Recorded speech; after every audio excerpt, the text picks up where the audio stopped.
লা ইলাহা ইল্লাল্লাহ। আমার স্ত্রী সন্তান নিয়ে আলাদা থাকি, মা ভাইদের সাথে থাকি না, কারণ প্রায় ঝগড়া হতো। তবে আমি সবার খোঁজ খবর রাখি, সাধ্যমতো টাকা পয়সা দেওয়ার চেষ্টা করি। আমি কি আত্মীয়তার সম্পর্ক ভঙ্গকারী হিসেবে গণ্য হব? ছেলে পক্ষের কাছে কি মেয়ের ছবি তুলে দেওয়া যায় আছে? সোহেল খন্দকার লিখছেন, বিবাহ ইত্যাদি অনুষ্ঠানে নারী পুরুষের অবাধ মেলামেশার বিষয়ে ইসলাম কি বলে? বিয়ে বা জাতীয় অনুষ্ঠানে নারী পুরুষের অবাধ মেলামেশা পর্দাহীনতা, এটা পরিষ্কারভাবে হারাম। বিয়ে একটা ধর্মীয় অনুষ্ঠান, সেখানে ধর্মীয় বিধিনিষেধ লঙ্ঘন করা এটা একেবারেই আপনার গ্রহণযোগ্য একটি বিষয়। এবং বিবাহের যে বরকত কল্যাণ এটি আজকাল নষ্ট হয়ে যাচ্ছে, এটার অন্যতম একটা কারণ হলো এটি যে সেখানে আপনার নারী পুরুষের মিশ্রণ ঘটছে, সেখানে হারাম অনেক কিছু থাকছে। এই জন্য আমাদের দাম্পত্য জীবনে সুখ শান্তি থাকছে না। আল্লাহর ভয়ে এ ধরনের হারাম থেকে, এ ধরনের গুনাহের বিষয় থেকে আমাদের সরে আসা উচিত এবং নারীদের জন্য আলাদা ব্যবস্থাপনা, পুরুষদের জন্য আলাদা ব্যবস্থাপনা থাকা উচিত। মেয়েকে সাজিয়ে এমনভাবে রেখে দিলেন যে পুরুষ মহিলা সবাই গুনহারে তাকে দেখছে, এটা যেমন হারাম, ঠিক একইভাবে ছেলেকে সাজিয়ে গুজিয়ে রেখে দিয়েছেন, সব মেয়েরা এসে তাকে দেখছে এবং ঢলাঢলি মেশামেশি করছে, এটা হারাম। নারী পুরুষের স্বাতন্ত্র্য বজায় রাখা উচিত। এটার মধ্যে সম্মান নিহিত, এর মধ্যে নিরাপত্তা নিহিত, এর মধ্যে পর্দার বিধান রক্ষা করা হয় এবং এর মাধ্যমে আল্লাহ তাআলার বিধান মেনে বিয়ের অনুষ্ঠান করা হয়, এর মধ্যে বরকত রয়েছে ইনশাআল্লাহ তাআলা। অন্তরা তাসনিন শান্ত আপনি লিখেছেন, ফজর নামাজের পর যদি সহবাস করা হয় সেক্ষেত্রে জোহর রাগ পর্যন্ত গোসল না করলে কি গুনাহ হবে? গুনাহ হবে না, তবে এটা অনুচিত। যথাসময় গোসল করে ফেলা উচিত। যদি অন্যান্য কাজ করতে চান ওযু করে তারপর অন্যান্য কাজ করবেন, এটা হলো সুন্নাহ।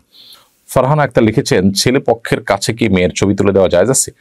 যদি সেটা সেফ মনে হয়, তারা খুব আল্লাহ ভীরু, মুত্তাকি, পরহেজগার, দেখা শেষে তারা বিয়ে না হলে ডিলিট করে দিবেন এরকম মনে হয়, এবং গায়রে মাহরাম কাউকে অর্থাৎ পাত্র ছাড়া অন্য কোনো পুরুষকে পাত্রপক্ষের দেখানো হবে না, এই বিষয়গুলো যদি নিশ্চিত হয় তাহলে দেওয়া যেতে পারে।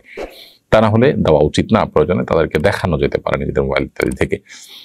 ওমর ফারুক আপনি লিখেছেন, আমি আমার স্ত্রী সন্তান নিয়ে আলাদা থাকি, মা ভাইদের সাথে থাকি না, কারণ প্রায় ঝগড়া হতো। তবে আমি সবার খোঁজ খবর রাখি, সাধ্যমতো টাকা পয়সা দেওয়ার চেষ্টা করি। আমি কি আত্মীয়তার সম্পর্ক ভঙ্গকারী হিসেবে গণ্য হব? দেখুন, স্ত্রীকে ভাই বোন এবং মা বাপের সাথে রাখলে আত্মীয়তার সম্পর্ক রক্ষাকারী, আর না রাখলে সম্পর্ক ছিন্ন করে, ব্যাপারটা এত সহজ নয়। কোনো যৌক্তিক কারণে মা বাবা ভাই বোনের সাথে স্ত্রী নাও থাকতে পারেন, হতে পারে সেটা নিজের চরিত্রের হেফাজতের জন্য কর্মস্থল দূরে থাকার কারণে নিজের কাছে স্ত্রীকে রাখা, অথবা তাদের সাথে একসাথে থাকতে গেলে আপনি যেমনটি বললেন ঝগড়া বিবাদ হয়, কিংবা পর্দা রক্ষা করা কঠিন হয়, এসব কারণে যদি আলাদা রাখা হয় তাহলে সেক্ষেত্রে এর কারণে আপনি আপনার আত্মীয় স্বজনের সাথে সম্পর্ক ছিন্ন করছেন, ব্যাপারটা সেরকম নয়।